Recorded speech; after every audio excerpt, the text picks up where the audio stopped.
Baiklah, ya di slide kedua ini tentang refleksi diri adalah kunci kehidupan yang lebih baik. Setelah kita refleksikan siapa kita itu, yang kedua itu kenapa kita di sini? Maksudnya kenapa kita ada di dunia ini? Yang poin pertama itu lahir untuk menjadi berkat. Menurut saya hal ini kita sendiri yang menentukan kita itu mau jadi apa. Bukan ada tuntutan dari orang lain. Orang tua wajar menentukan kita mau jadi ini, tapi kita itu lebih berhak menentukan jalan hidup kita. Tetapi tetap tujuannya untuk membahagiakan orang tua, untuk membagikan orang sekitar. Dan yang poin kedua itu, lakukan semua yang kamu bisa dengan segala cara yang kamu bisa, di semua tempat yang kamu bisa, setiap saat kamu bisa, untuk semua orang yang kamu bisa, selama kamu bisa. Jadi selagi kita bisa melakukan sesuatu hal, melihat orang sedang kesusahan, kita bantu, melihat apapun itu yang untuk bermanfaat untuk kita dan untuk orang lain, selagi kita bisa, marilah kita menolong atau melakukan hal yang kita bisa itu. Karena itulah tujuan kita sebenarnya ada di dunia ini, apalagi di konteksnya sekarang kampus. Apapun yang kita bisa, yang sekarang kita bisa, lakukanlah segala yang terbaik yang kita bisa. Dan jangan lupa hal yang kita lakukan itu harus bermanfaat untuk orang lain. Kalau cuma untuk kita sendiri itu sama saja, nggak ada gunanya. Hidup untuk kemanusiaan lebih mulia daripada seseorang yang fanatik dengan agama, tetapi tidak mengimplementasikan nilai agama di dalam hidupnya. Hal tersebut sering sekali saya jumpai di kehidupan perkawinan saya. Ada banyak orang yang tiap hari ke gereja, tetapi setelah pulang gereja, mereka melihat orang yang sedang kesusahan atau sedang jalan saja pun, ketika kita lagi naik motor, kita melihat orang jalan pulang gereja dan tidak kita bantu, itu ya, saya rasa sama saja kita bergereja. Karena untuk menunjukkan agama kita itu, orang lain pasti tahu dari agama kita itu beragama atau tidak dari perbuatan kita. Apa yang kita buat di masyarakat, apa yang kita buat di lingkungan kita, ya tahu orang kita menunjukkan saya Kristen loh, saya kayak gini. Orang pasti tahu dari perbuatan kita. Sudahkah kita menyadari mengapa kita ada di dunia ini, atau mengapa kita ada di kampus ini, atau mengapa kita ada di lingkungan ini? Marilah kita merefleksikan itu, kita menjawabnya di dalam kita masing-masing. Lanjut Bu, slide ketiga Bu.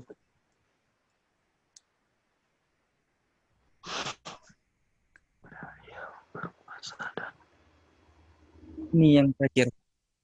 Saya paling suka di bagian ini. Kemana aku pergi setelah aku mati? Kemana kita pergi setelah kita mati? Poin yang pertama itu, tanpa Tuhan, kehidupan tidak memiliki tujuan. Tanpa tujuan, hidup tidak memiliki makna. Tanpa makna, kehidupan tidak memiliki harapan. Jadi, di dalam kehidupan kita ini, atau penting sekali kita memang berpengharapan kepada apapun yang kita lakukan untuk kedepannya, bagaimana kita kedepannya, berikanlah harapan kita, berharap sama Tuhan, pasti itu pasti dibimbing sampai kalian menuju apa yang kalian inginkan, kita menuju apa yang kita inginkan. Karena saya merasakan bahwa berada di titik terendah itu sampai saya atau keluarga bisa bangkit sampai sekarang, itu merupakan sepanjangnya. Yang poin yang kedua, hidup adalah Kristus dan mati adalah Tuhan. Jadi pada dari kecil saya memang takut, tetapi sekarang semakin mengenal tentang Tuhan, saya nggak lagi mati, walaupun mati meninggalkan banyak orang. Poin yang ketiga, kehidupan selanjutnya ditentukan dari perbuatan kita selama hidup ini. Jadi kehidupan setelah kita mati ini, saya percaya ada kehidupan setelah mati. Jadi entah itu di surga atau nanti, itu kita yang menentukan. Selagi kita masih hidup,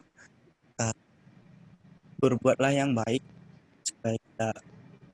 Ya, tapi kalau kita bosan berbuat baik dan pengen masuk neraka, silakan jangan. Poin yang keempat, di akhir kehidupan kita tidak akan dihakimi oleh beberapa banyak materi kita, berapa banyak kekayaan kita, berapa banyak hal besar yang kita lakukan, berapa banyak penghargaan yang kita dapat. Tetapi percayalah, Tuhan melihat perbuatan baik. Jadi kita hanya berbuat baik saja. Sejauh apa kita sekarang sudah berbuat baik? Berapa kali kita satu hari berbuat baik?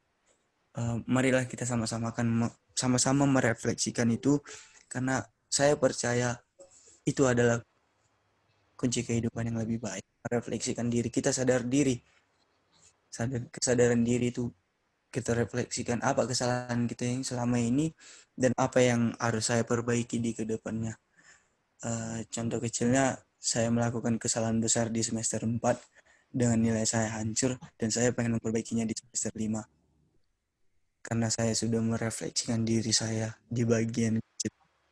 Terima kasih Bu, terima kasih buat waktunya semuanya. Shalom. Oke. Thank you. Ada yang mau kasih apresiasi untuk Loren? Atau Aku, kasih Bu. komentar? Siapa? Esther. Terus Bu, aku Dina. suka kali sama Suka kali sama si Loren? Bukan Bu, Oh, sama bukan. itunya Bu. Oh iya. Sama Coba. refleksi tadi Bu. Coba kasih statementnya dulu. Kalau dari aku ya Bu, tadi ada dibuat di situ yang paling aku ini ya Bu, yang slide ketiga tadi, kemana aku pergi setelah aku mati. Di situ Bu, menyentuh kali gitu loh Bu. Istilahnya kalau aku selama hidup ini aku harus berbuat yang terbaik gitu loh Bu. Biar nanti ya sebenarnya kan hidup ini bukan untuk mencari harta gitu atau mencari apa-apa. Kita sebenarnya untuk mencari yang terbaik nanti di akhirat, seperti itu Bu yang bisa saya ini kan Bu dari slide ketiga ini. Oke. Thank you, Esther. Ada yang lain lagi? Oke lah, cukup ya. Baik, terima kasih untuk Loren dan semuanya. Mudah-mudahan ya motivasi yang disampaikan Loren juga bisa membangkitkan semangat kita semua. Selama hidup ya buatlah yang terbaik ya. Karena melakukan yang tidak baik itu tidak ada untungnya sama sekali ya. Saya juga sependapat dengan apa yang disampaikan oleh Loren. Oke. Besok Martin siapkan diri ya. Putar-putar bersaudara hari ini dan besok. Oke semuanya, selamat kembali melanjutkan aktivitas. Thank you. Jaga kesehatan dan tetap semangat. Oke, thank you ya.